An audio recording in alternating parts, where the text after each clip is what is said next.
The opening sequence of episode 59 is another case of using recap to recontextualize past events and using it as this sort of magnifying glass on the select things that would shape the rest of the story.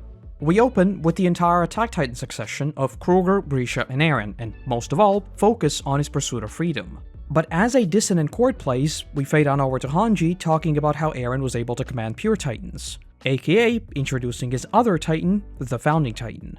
And the final piece here is Eren going over his own big deduction of royal blood actually being the key, then posing the question of what would Parody do to Historia if they found out?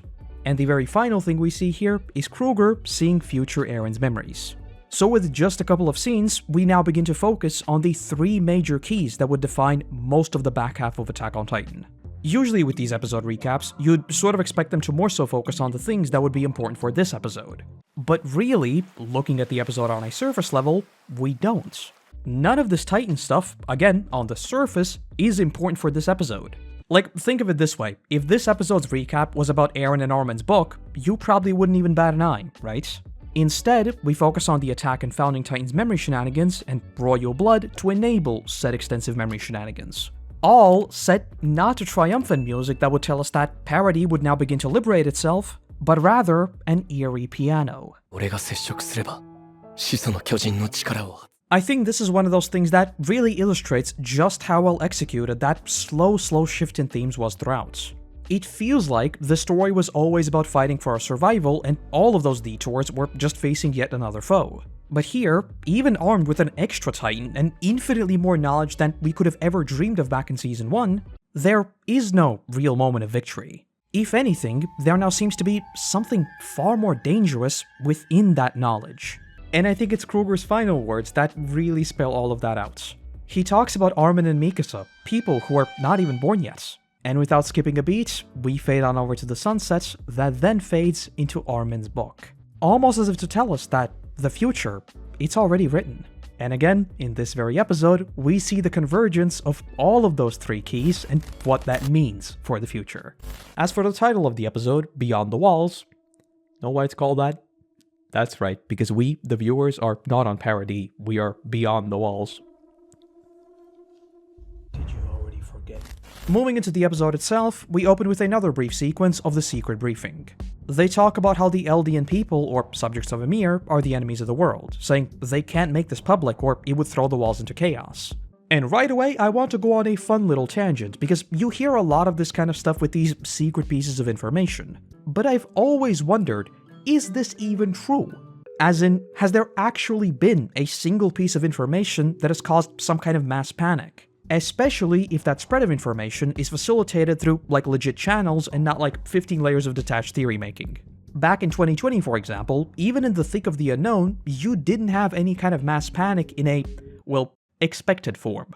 No one was locking themselves away, no one was fleeing cities, or anything super fundamentally disruptive like that. What they were absolutely doing, though, is trying to get toilet paper, which, yeah, that's going to be a funny story for the history books. But what spurred on that panic is wrong information that every single piece of toilet paper is manufactured in the same place, and that place has now been shut down. That wouldn't be a problem for Parody. All the information they'd be presenting wouldn't be like a random thing that someone has said. It would be happening directly from the crown. Typically, I feel like actually disruptive panic only occurs when there is sort of a targeted panic, if that makes sense. Think like bank runs in the early 2000s, mass refugee movements, and other similar forms of panic that have a single inciting event. So the question arises of, what is there even to do for the Paradisians? It's not like they can flee anywhere or really do anything that would jeopardize the war efforts. Think of it this way, we, living in the real world, learn that Earth as a planet is Parody and literally the entire universe hates us. Okay, so what? If they possess far more advanced technology, things like fleeing the city and whatnot become completely meaningless. In Attack on Titan, all it takes is a single breach for even rural areas to be swarming with Titans. The one and only point of dispute would be food, which is more so a question of supply chains remaining intact, and again, not a singular piece of information that would actually cause panic. And on top of all of that, in Attack on Titan, they've quite literally already experienced it. The mass displacement of Wall Maria was like the worst case scenario you could imagine. And even then, the only source of problems was the lack of food, not really any kind of abstract piece of information.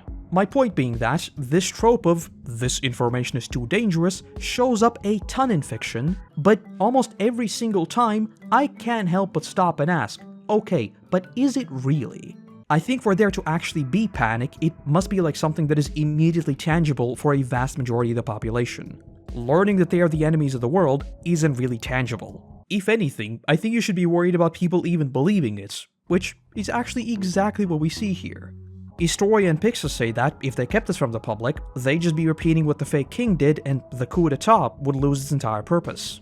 And so, absolutely everything is made public. The Colossal, the Armored, the War, the Iceburst Stone, and perhaps most of all, how they got their memories taken away. But as we cut to Hanji and Levi talking to Roy about the news, we see how when you drop all of this information at once, some people, and I think understandably so, might think that it is just absurd. Like, taking away memories? What does that even mean? For another quick thought experiment, I, Korotos bin Shaq who fell off, will tell you right now that the rest of this series already exists. In fact, you already watched it on patreon.com/Korotos Mystery Shack. But the thing is, the moment you agreed to watch the exclusive premiere, your memories were taken away. Obviously, you will tell me to please stop yapping, that the burden of proof is on me, and to please get back to the episode. But that's the problem with this whole parody declassification thing. That is something that quite literally cannot be proven. It's memories being taken away, just magically removed from their conscience. It's like asking, do you remember when you accepted your name as your own? You know that's your name, but why do you know that? It's that kind of question that they must now somehow sell to all of Parody. Memories that they know are true and they know that they happened, but they don't exist. I really wish we had some extra time in Season 3 to explore how the Walls actually cope with this realization of the entire world now being enemies and, more than likely, many not believing it. I think because we dealt with a whole lot of politics and convincing people of Historia's legitimacy earlier in the season, it would be a little bit repetitive, so I think they just wrote in like a few minor lines here and there, and that's about it. I do think that a whole population having to accept something like this though, it is so interesting and I wish we spent more time on that. Also, we can now finally talk about the way Levi holds his teacups. Obviously, this isn't the first time we've seen him do it, this has been a thing for as long as he's been in the show, but I always just assumed that it is a personal character quirk and that's about it. I mean, I often hold cups like that, and there is no lore reason for that. But as it turns out, for Levi, there in fact is a lore reason. In the extra Bad Boy manga chapter thingy that came out, we see Levi explain it himself. As we already know from the anime, and of course his OVA, he grew up in the underground and was extremely poor. His life was non-stop misery, with him saying that even the air down there was rotten. But the one thing he did remember was sharing tea with his mother. Eventually, all of her tea sets were pawned off, and as we see in the anime, she soon passed away, with Kenny taking Levi under his wing. After a while, Kenny too left, and with nothing or no one to lose, he goes after the merchants who took away their belongings. Still being just a kid, he gets beaten up pretty bad. But he is of course an Ackerman. Those tea sets and those memories, they mean so much to him that this is where his Ackerman instincts awaken. In an instant, his fear was gone and he becomes an unstoppable machine, quite literally ripping their faces apart with his bare hands. After his rampage, he returns home and goes to brew some tea. He sits down with the now recovered cups, but as he goes to take a sip, the handle snaps. He broke down in tears and since that day, vowed to never hold a handle of a cup in fear of breaking it. So yeah, as with literally everything about Levi, even this is defined by loss. Even something as tiny as the way he holds his cups is directly caused by the people he's lost and the many broken things in his past. In my opinion, this was a perfect little addition to his story to further contextualize his relationship with his mother, and to again show us that he is not just some cold, detached monster who does quirky things. No, underneath that armor is just a very damaged person. Returning to the episode though, Roy then asks, what happens next? They've spent their whole lives wishing Titans would just disappear, but now they learn that the entire world doesn't see them as survivors, but as devils threatening their very existence. Then just saying, they'll attack again. Our hell, it will never end until every one of us is gone from this world. I think this is here to very explicitly mirror what Erwin said right before we saw the Eren and Historia rescue mission. Humanity will never stop fighting until there is just a single one left. It doesn't matter whether it's Marleyan versus Eldian, Marleyan versus Marleyan, or Eldian versus Eldian. It is a cruel cycle that can be stopped for a little while, but sooner or later, it will continue. I think that's where a lot of the bleakness around the ending comes from and what illustrates the futility of this conflict.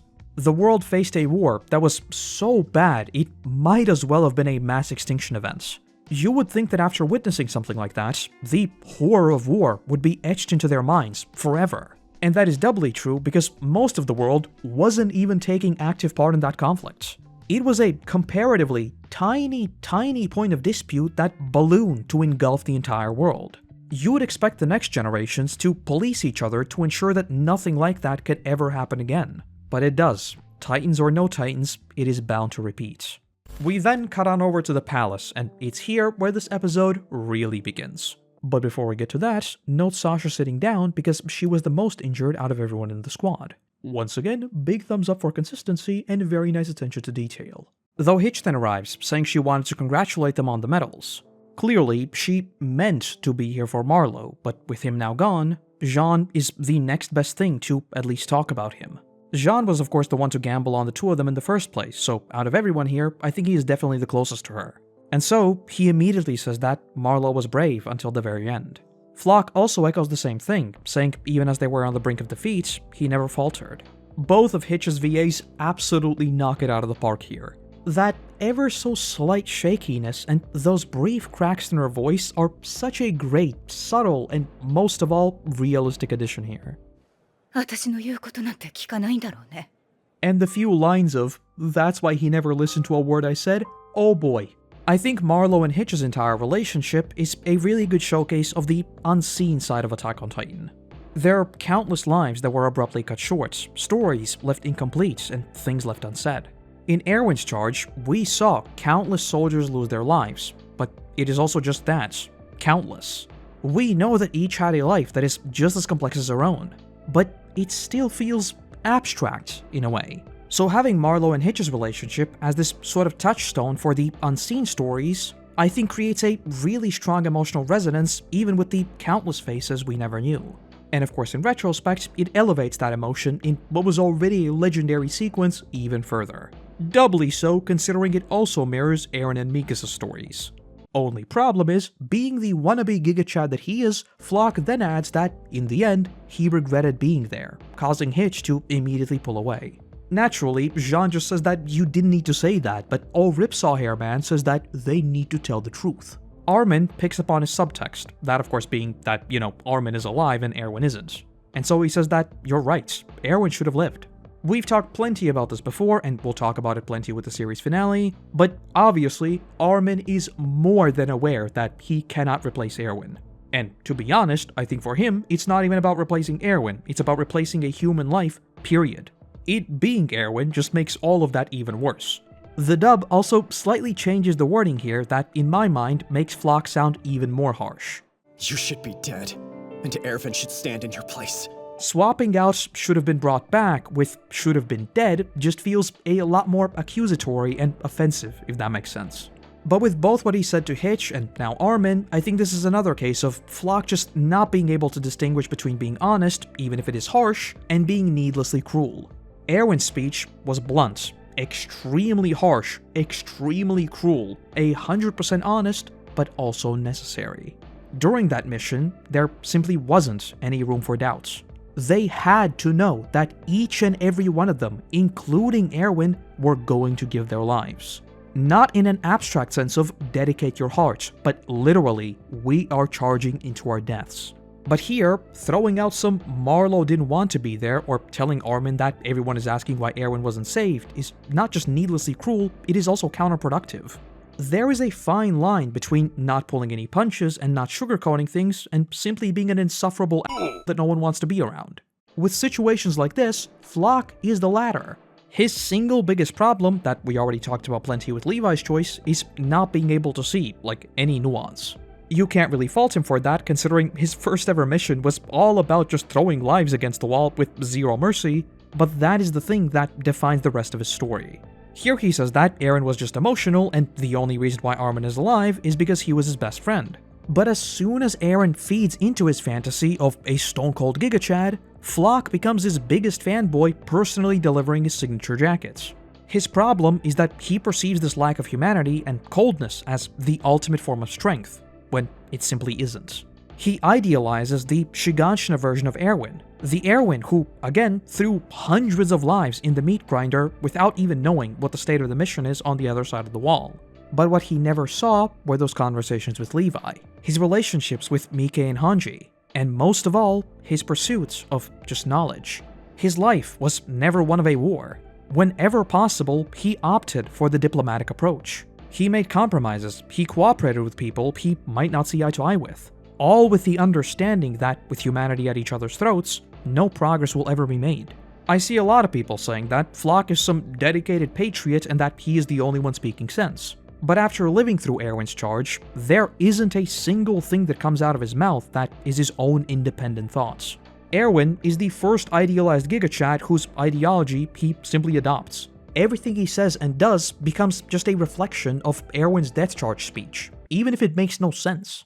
Later in Season 4, we see exactly that. Eren uses him as just a useful fool dancing to his flutes. On the face of it, he seems to have like an extremely principled stance, but really, it's again just one that lacks any nuance. How much you want to bet that if Floch existed in the real world, he would be one of those people calling you a hypocrite whenever you gain new information and change your opinion because of that new information? I think that is showcased particularly well by his scorched earth tactics we see in Season 4. Erwin's, and even more so Armin's greatest strengths, were identifying the single biggest point of failure in each and every mission: the people. The magic of the Titans, the size and power of the military, and all of those kinds of things simply do not matter if you just cut off leadership. Even in the real world, the most advanced of security systems never fail because of a technical failure. They fail because of human error. The single greatest advantage the Paradisians had was being treated as devils, because devils, they're not people, they're not capable of thought, right? And so when they attack Liberio, well, would you look at that, they're suddenly flying at me, these really are the devils of Paradis. No, they just have strategy. And that is exactly the story we've been following up to this point. Learning that the enemy is human was the single biggest triumph, because Titans, they're a mystery. People are not. Floch somehow never registered that. His enemies were devils, and even his allies who didn't agree with him were just traitors. Burning bridges with your own allies is not being a gigachat honest patriot, it is just being dumb. And the single most important thing to stress when we talk about Floch is that everything I just said is exactly what makes him a great character. Most of the world are unfortunately Floch's. He's being attacked by a foreign superpower for absolutely no reason, so yes, he will go scorched earth. He lived through Erwin's charge, he saw the horrors of what the Marley military is capable of. These medals, they're a waste of time.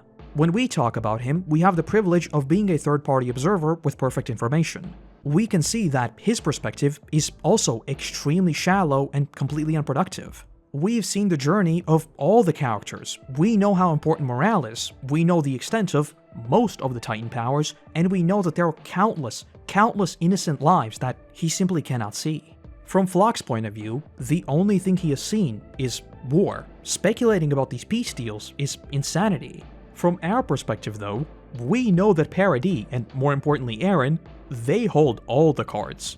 If Marley and Paradis currently met at a table, Paradis has all the leverage, they can strong-arm any deal they wanted.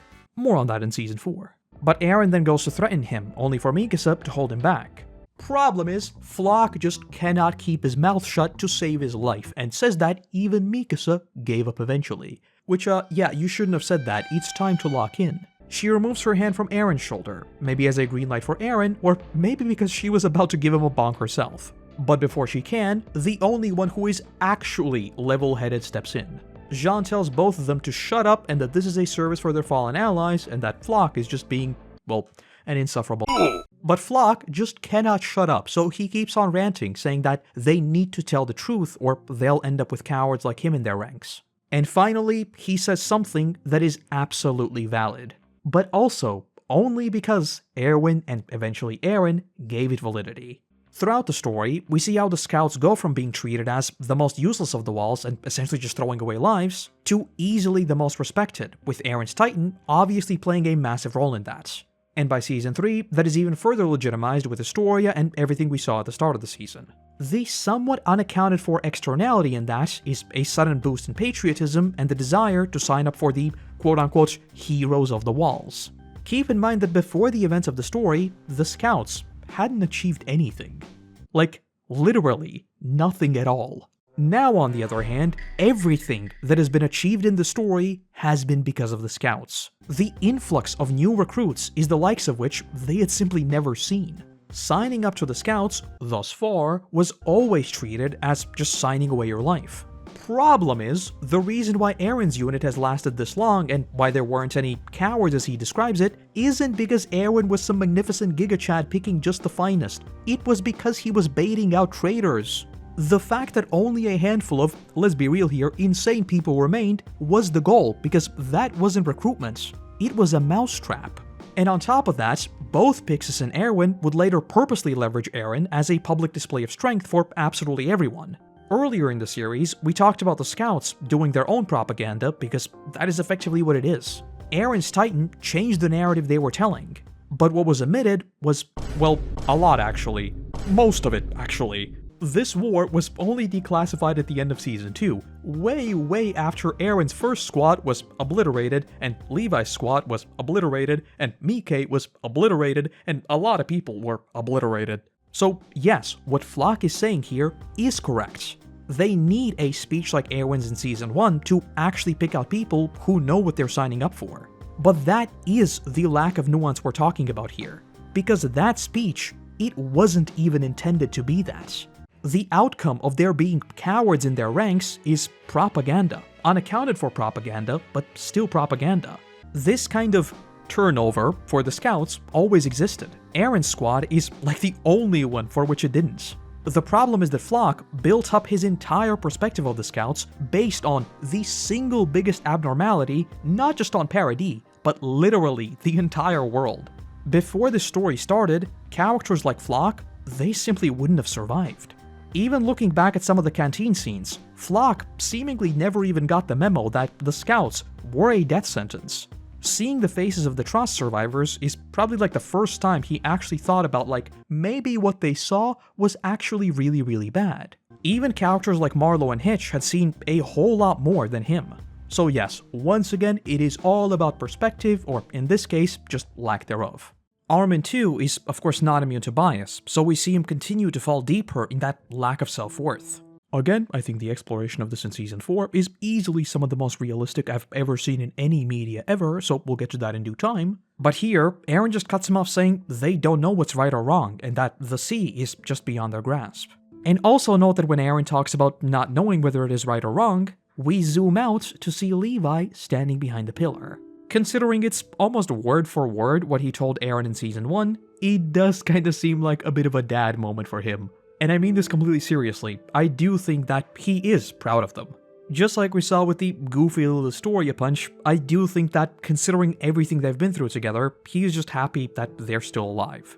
As for Eren and Armin though, I think it's this kind of crucial back and forth that sort of makes all of those questions of what if Erwin survived extremely difficult.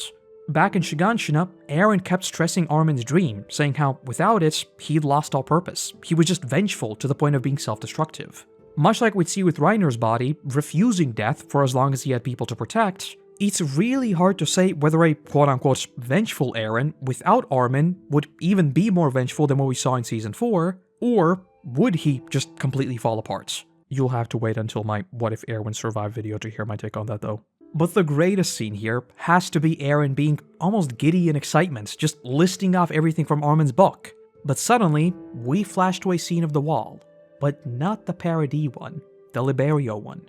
This is another classic case of AOT leveraging direction and really just expectations from media in general. When Eren starts his whole nostalgic, extremely joyful rambling, getting this visual depiction of all of those things is just something we've grown to expect.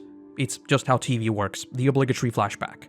But when it begins, it goes by so fast that, just like Eren, it might take an extra second for you to be like, wait, that's not Paradis. And by the time we linger on Face Corpse, well, the realization is set in for both of us.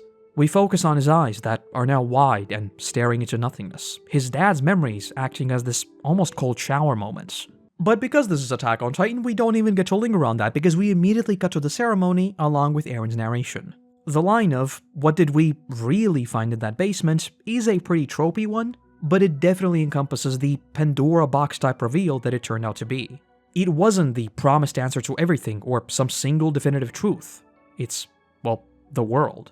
And amongst all of that talk about whether it was hope or despair, Eren drops this particularly curious line of, "Unless something changes, terrible things will keep on happening.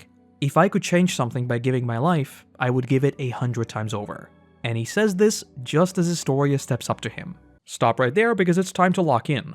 Eren's lifetime is a loop to him, so yes, he will be dying 100 and probably many more 100 times over and over. Or I guess he already did. And even on a more philosophical level, the Attack Titan's entire purpose has been freedom and liberation. He has already seen hundreds of lifetimes, each giving their lives for their successor to just keep on fighting. But much, much more importantly, as Historia's shadow, aka the shadow of the royal blood, looms over him, he says that he's not going to sacrifice her. As we see the pendant, that looks awfully similar to his founding Titan form. Number 1, a very common question, why doesn't Eren just allow her to inherit one of the Titans, knowing that he will just undo all the Titans?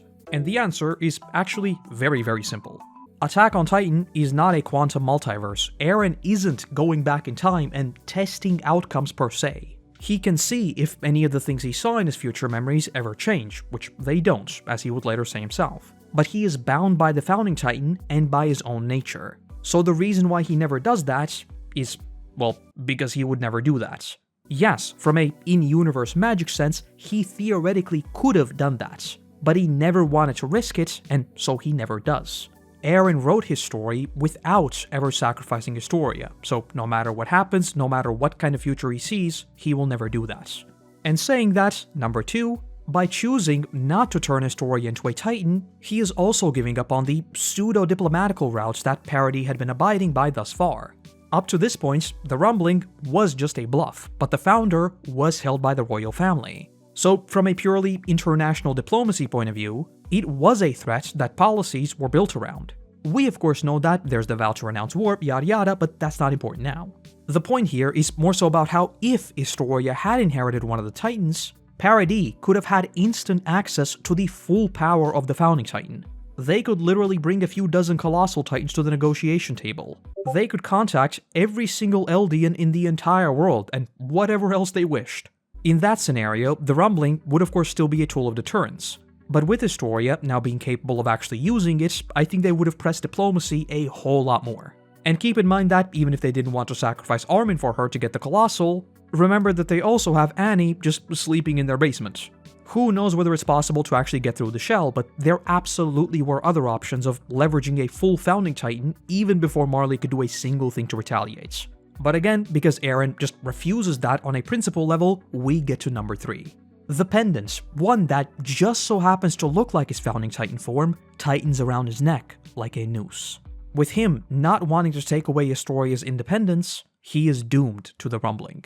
He goes to kiss her hand, and we see the Titan lightning.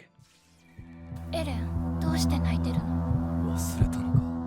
何をしにここに来たのか。戦え。物語だろう。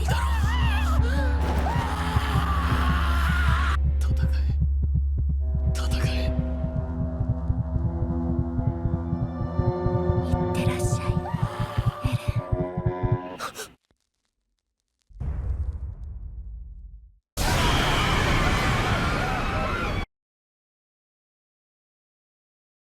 Let's break this down bit by bit. Throughout the series, we've talked, frankly, too much about all kinds of implied memory shenanigans. Things like Eren chomping down on his hand, just like Frida, the whole waking up from his dreams and screaming, the whole cabin sequence and fight, later his man bun, etc, etc. Because the Founding Titan's whole deal is existing at all points in time, at the same time, it really becomes impossible to say which of those memories bleed through time to the present-day Eren. So with that in mind, really, we have 2 distinct points in time where we know for an absolute fact Eren sees the future. The first one being his dream under the tree in episode 1, where notably he doesn't even have the Titans yet, and the second time is right here.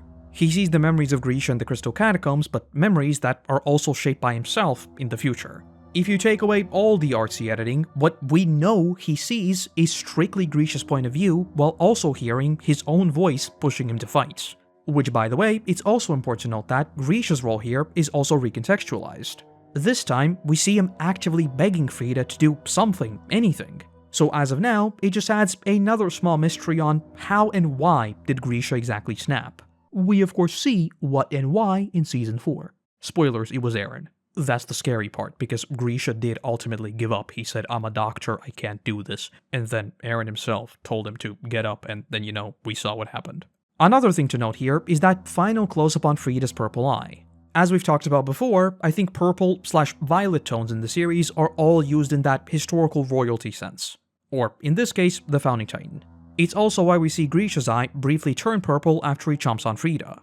The reason I bring this up is because, 1, well, it's just really cool, but 2, to use it as a segue to talk about Frida's point of view, because, it's also Eren's point of view. When I say he sees strictly Grisha's point of view, that is true, but he should also be seeing Frida's point of view because he also inherits her memories. So, yes, Eren alone should have 3 different perspectives all going on in tandem in this single scene, which, is probably high-key nightmarish. But aside from that, judging by his reactions to previous events, I do think there's a number of other things that he also sees in this vision. Episode 72 also has another sequence which we'll get to in due time, but I think he sees, number 1, Ramsay. All of their scenes in Marley constantly have this feeling of just knowing. It's a constant cloud of impending doom that always hangs over them. So yes, in some capacity, I think he absolutely sees him here as well. Number 2, I think he also sees the death of Sasha. I say that because he sees the death of Hannes in his original dream in episode 1, and the response to both is identical: laughter. Number 3, and we already talked about this a second ago, but I think he also sees much of Frida's life, which also loops back to him seeing her brush her hair in the mirror, but this time I think it goes like way beyond that.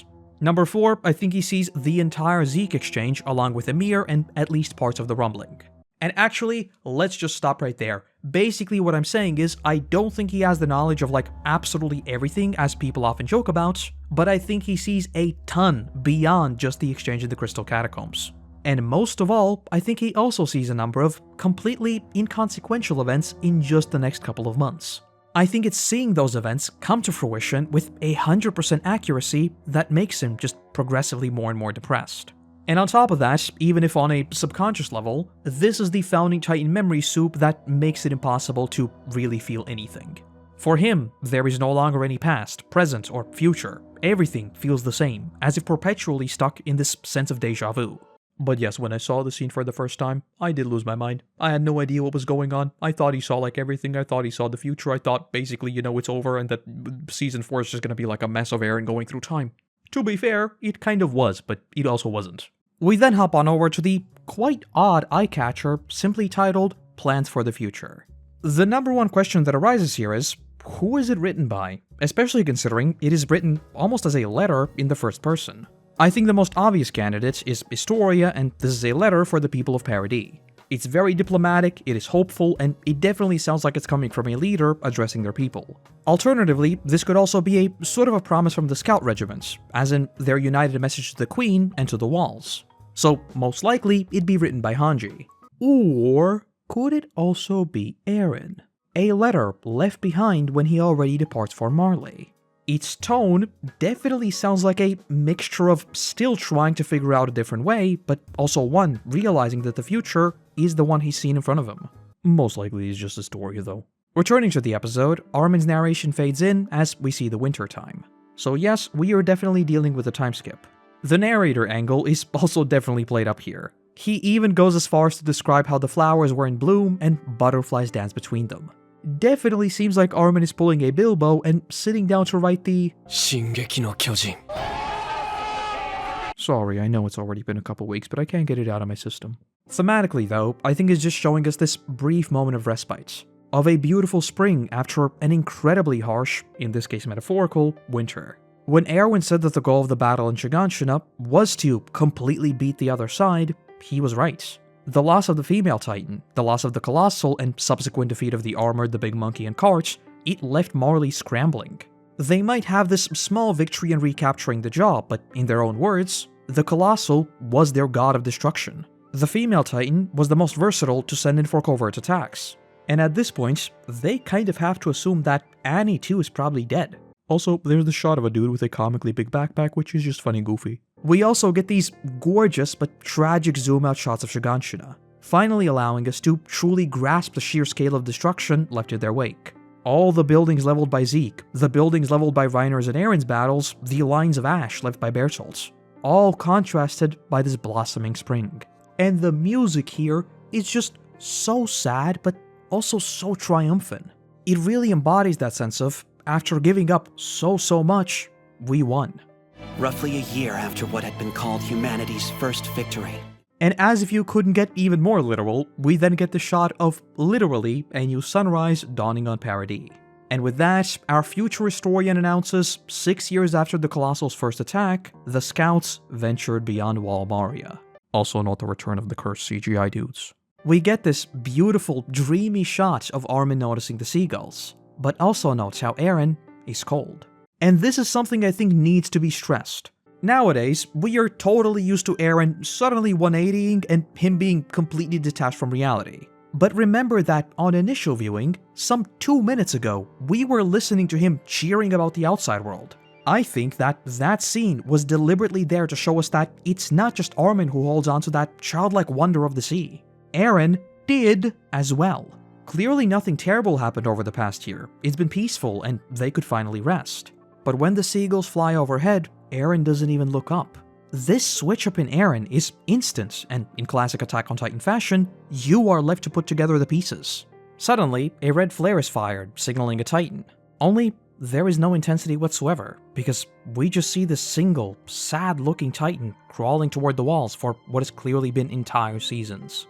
In its trail, new saplings have already taken roots. Is this sharp juxtaposition between odd beauty in the wake of destruction. And even more than that, we've been dancing around the topic for a little while now, but this is the final thing that entirely flips the board on Titans. Because here, it's a victim. Even in the wake of its destruction, remains beauty. The true, ugly cruelty comes at the hands of the people who made it. Eyes are used an absolute ton in this story to convey the humanity and the mental state of characters. Be it Gross staring right at us while going on a monologue about watching violence, or Eren's horror, or whatever else. But when we see this Titan's eye, it's so human looking, but is just so sad and distant. It's not a creature to be feared, it's one to be pitied. There is no red glow or deranged smile, it's just sad. Eren casually walks up to it, saying that it was shipped off to Paradis and that it's a fellow patriot. Like we talked about with the photo, this will depend on different translations, but I think the idea here is that Eren uses the same exact wording as Grisha used on the original photo. The dub here is consistent, and it fits the whole memory vibe we're going for here, since, you know, what is a patriot on an island with no nations? Also, Flock's reaction is hilarious here. But I mean, hey, at least he now looks like Justin Bieber in 2010 and not a Ripsaw Blade. Also, in case you're curious, we talked about this Titan's weird ribcage back in the Rod Rice arc, so check out the episodes for that. Eren then just says to leave it, and they move on. Again, zero emotion whatsoever. Whatever he saw in that vision was so bad that even a full year later, he is traumatized beyond anything we've ever seen before. And keep in mind that poor little Eren, he's been put through the ringer. So like, what he saw? Yeah, real bad. And even on top of all of that, neither Armin or Mikasa ever register his behavior as somehow being off, so that's also telling us that this is not new. He's been like this for many months now. As they continue forward, we see them reach the sandy dunes from Grisha's memories. Their mouths are wide open, except Eren. We zoom out to see the same wall from Grisha's memory, and as they turn the corner, all sound cuts out. Slowly, distant wind and the sound of waves softly hitting the shore fade in. I think this scene right here is one that, even if you don't consciously register it, is there to completely undermine everything about this victory. We go through their reactions, everyone from the goofball duo of Sasha and Connie to Hanji to even Levi and Mikasa. Each and every one has their mouths wide open. To them, this might as well be a different planet in a different galaxy. But Eren's face remains completely unchanged. It's like this perfect, dreamy picture of a group of friends, but one that has had all of its joy smothered away by a cloud of darkness that is Eren. From the day they met, this was Armin's and Eren's shared dream, but somehow, it no longer is. Finally, we go full circle with the shots we saw in the very first episode of the season. Everyone begins splashing around in the water, and believe it or not, Attack on Titan actually got the obligatory beach anime episode. This is Attack on Titan though, so it's like literally the most depressing thing ever created, where like all of their dreams are completely dead, and it starts what is basically the worst war that has ever happened, like seriously ever. It's so bad. And I joke about it, but I have to keep stressing it because I don't know how they pulled this off. The lack of any joy in all of these scenes is so bizarre because it's all wholesome fun. The lack of any guiding track whatsoever is probably the biggest thing here, since when you rewatch it, your mind just fills it with something horrifying rather than like fulfilling a dream, but still, it feels so uncanny. Horseface tasting the salt water, Connie almost ripping his head open laughing at Sasha who got salt water in her eyes, Levi just awkwardly standing on the side telling Hanji to be careful and that it could be poisonous. It's just all so wrong somehow. And then there is that brief scene between Armin and Mikasa. And like, yeah, I'm sorry, I just have to keep gushing about it. This is one of those sequences where my brain reduces to a sad little blob because please take me back. I want to watch all of this for the first time. Please, someone take away my memories. And we then go even further back, with Armin repeating the story of the salt merchants we saw way back in Season 1. But Eren just mutters, yeah, it never ends. He never turns to them. There is no smile shared like we saw with Armin or Mikasa. Nothing. Armin, with tears of joy, wants to share that excitement with Eren. For months now, he clearly has known that something about him, something happened, something's not right. He steps forward saying, you too were right, on the other side of this wall. But Eren just cuts him off saying, yes, beyond the ocean, freedom is waiting. That's what I believed. And as he says this, we see even more wholesome scenes of the scouts all just wrestling. The sun is so bright, the entire scene just seems hazy and almost dreamy. But as the track, very fittingly named, To Kill Them fades in the background, Eren just says, I was wrong. The only thing we'll find out there is the enemy. And then comes the miserable line of, everything here is exactly like I saw in my dad's memories. Purely on a surface level, this was literally just his dream being ripped away from him. It's that loss of self that happens with the inheritance of the Titans. He never got to see the sight himself, but somehow he has seen it. The thing he fought for the better part of a decade was shown to him in this nightmarish vision, likely mixed with even more sights of indescribable violence. And in the context of those memories, I think this also begins to establish the futility of trying to change these outcomes. In this case, he is probably just referring to the wall and such. But the existence of those memories, as he has now learned, is facilitated by his future self. So when he says that, it's exactly like I saw in my dad's memories, you can also take it to imply that no matter what he did in between, the results were always the way he saw them. But then, almost as if he were a puppet having his arm and finger pulled up, we see him point directly forward, simply asking, if we kill every last one of our enemies out there, will we finally be free?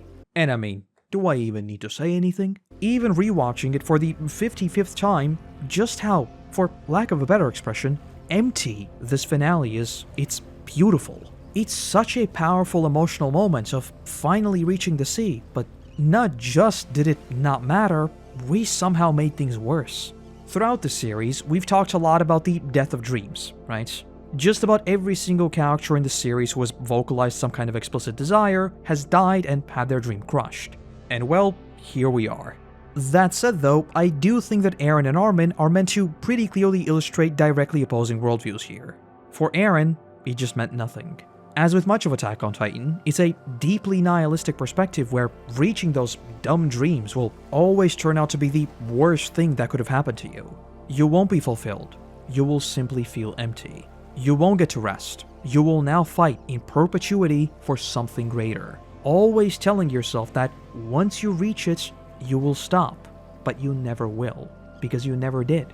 For Eren, that is of course, personified is not quite the right word, but I think it gets the message across, it's freedom for him. But more generally, I think it's chasing anything without actually knowing what it is you want. Not to talk about it in purely abstract philosophical terms, think about all the people you've heard talk about how they need that one thing and then they'll be happy. Sometimes, yes, it will actually be just one missing piece that completes a person. but most of the time, it won't be. For a vast, vast majority of people, it won't be that one shirt you want to buy, or a higher salary, or a partner, or whatever else. True content can only be found within yourself. And that is illustrated beautifully with Armin. He reached the sea, he reached his dream, and for him, that was the end. He took just a simple seashell and held onto it as if it was his greatest treasure. For years, he sat with Annie and just talked, all the while holding onto that shell. More than likely, he told her about that exact day, about feeling the salt stick to his skin, about how Connie splashed salt water in Sasha's eyes, about all of it. He found true fulfillment in just a simple seashell and that day on the shore. Okay, enough yapping. This sequence is like literally perfect. How did they make it? How is it so good? How does it have like 70 emotions mixed in? How do they make it? And the final thing in this episode is the special credits. Number 1, please go and listen to the full track. Like, seriously right now, it will make you cry. But number 2, we've seen a bunch of the shots in this one already, but there are a number of completely new things, and even more so, things that we'll never see again. I think the narrative of the CD is pretty clearly illustrating the war. We go from picturesque scenes on Paradis, all the way to the sea, and then all the way to a seaside city, aka Marley. We then get a close-up shot of a World War I era-ish rifle. I say ish because it was used a lot in World War I, but it was also used in the late 19th century. I think it's meant to be a Carcano, I think that's how you say it, but obviously, Paradis doesn't have semi-automatic weapons. And I'm also pretty sure that this is actually Eren in one of the flashbacks we see later on. We also see trenches and, full-blown artillery, so, yeah, definitely not Paradis. But also note that the very next scene are the walls being breached. So again, I think this entire ED does deliberately seem to be establishing these two directly opposing sides, and we see one sort of preparing for war, while the other is already attacked. Ditto for this shot of what looks to be prisoners all lined up, that is then followed by a crying Eren. There is also this very curious shot of what look to be young recruits. I've seen many people say that most likely is just Marley training back in the day or something like that. But I also really like the idea that it could actually be the future Paradis military. If you look at the insignias they'd be sporting in the series finale, those wings at the bottom do kinda look exactly the same as the small pins. There's also this incredible scene of a rain of blood. We'd see something very similar in the My War opening, so more on that then. And we then get this very cheeky sequence of Eren's eye opening, then fade to white, then an absolutely destroyed field with smoke rising in the background, and then fade to the paths. So, kinda like the rumbling? And speaking of the paths, the ED then zooms in on them as we see Eren standing alone by a window, while Armin sits with a seashell. It's hard to say whether he's sitting with Annie or perhaps on the stairs he sat when they were kids, because the glare here is pretty intense.